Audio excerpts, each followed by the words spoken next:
want to make sure that you're getting the first alert now about what's to come over the next 24 hours. So we want to look ahead and track the snow showers that are going to be moving in tonight, which could possibly impact the morning commute.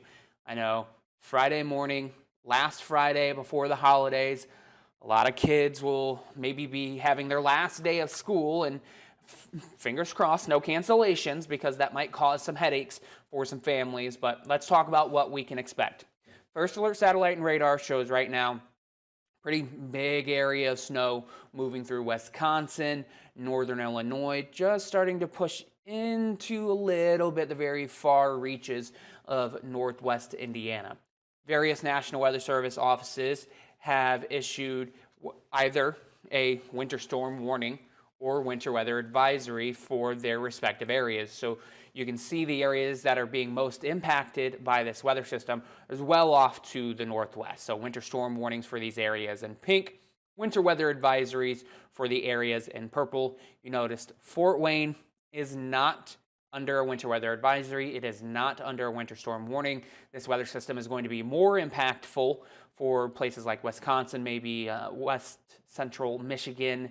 But for us, we're going to see some minimal impacts, but still, it's coming at a time which could be inconvenient for you. So that's why we want to give you the first alert now. Let's walk through first alert temperatures. As we go throughout the evening, temperatures are expected to drop. We'll fall to below freezing sometime in between about, I'd estimate, 6 p.m. and 8 p.m. tonight. You can see the temperatures for pretty much everybody at that time. Upper 20s, low 30s. I think this may be a little bit too cold. I think we're going to be closer to probably like 30 degrees at that time. But overnight into Friday morning, temperatures are going to hover around that 30-degree mark, and we're not getting too much colder throughout the overnight, and we're not getting too much warmer as we go throughout Friday afternoon.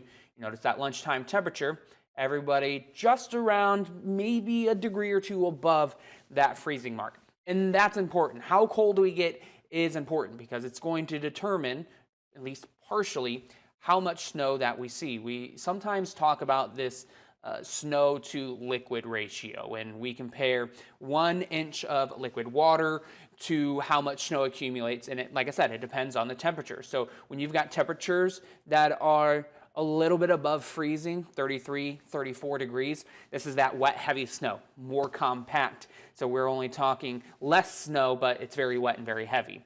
When temperatures are at maybe just a smidge below 32 degrees, which is where we're going to be at overnight and throughout the morning on Friday, we're talking about a little bit more snow. That snow has a little less moisture in it, so it's a little bit fluffier. It's less compact.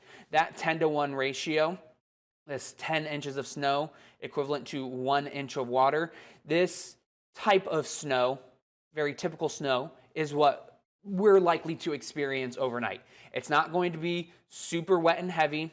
It's not going to be that fluffy, dry stuff that we experience when we're really cold, when temperatures are in the upper teens and low 20s and even colder than that, which you might remember we experienced this type of snow a few days ago. It's going to be that typical snow. But this snow type can cause some impact. It's going to be sticking to elevated surfaces, especially bridges and overpasses. It'll be sticking to the grass and even some area roads. So we want you to be prepared for what's to come for tomorrow morning. Let's look at First Alert Future Track now, timing out those snow showers. We're not expecting any snow for today, so this evening's commute should be good. The snow isn't expected to start for us until we get a little bit closer to around 11 p.m. midnight hour, and it's mostly just a few hit and miss snow showers off to the northwest. As we go throughout the overnight and into Friday morning around 5 a.m., we're seeing a nice burst of snow for a lot of people in 21 country, including the Summit City. So this is about the time some of you will be waking up, getting ready for work, maybe starting to get the kids around for school, or maybe you're getting ready to hit the road at that time. That could be when we're seeing the heaviest, most widespread snow. But I use heavy in quotations there because we're really not going to see a lot of snow. But those snow showers are going to continue throughout the morning. 7 a.m. peak commute time, still seeing snow across the area. And that's the same case through about the 9 a.m. hour. Once we get closer and closer to lunchtime tomorrow afternoon, It's just a few hit and miss flurries, maybe a few snow showers left, but much of the snow will have moved out of our area at that time. But places off to the northwest might be experiencing a little bit of lake effect snow on Friday afternoon.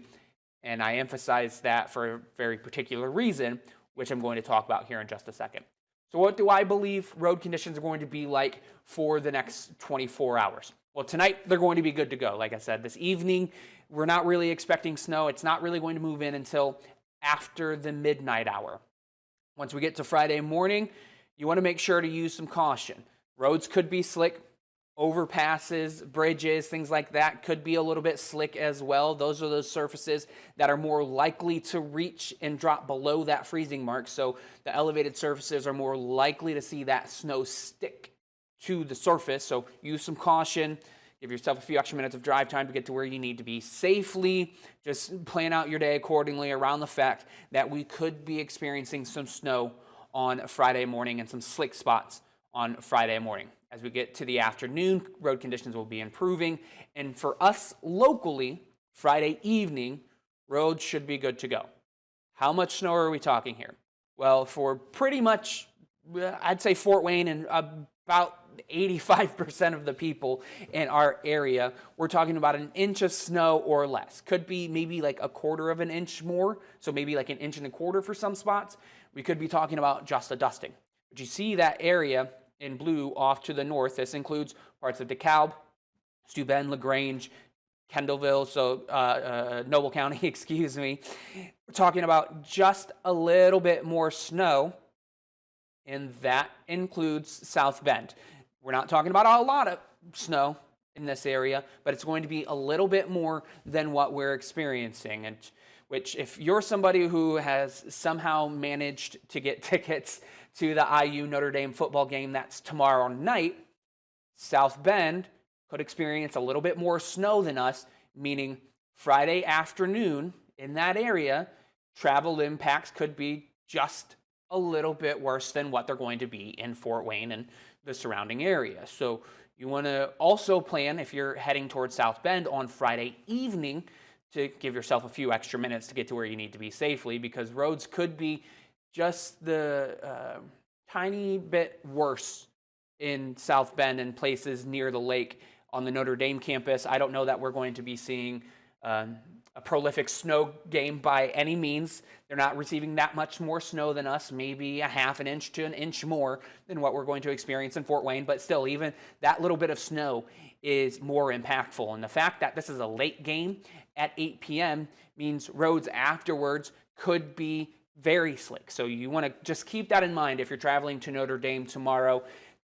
8 p.m. kickoff, temperatures are going to be in the 20s, wind chills are going to be in the teens, an isolated snow shower is possible, and roads could be a little bit worse for wear in that area than here in Fort Wayne. So if you're traveling back to Fort Wayne on Friday night after the game, I expect road conditions to get a little bit better as you get to Fort Wayne. So they could be a little bit worse in South Bend. So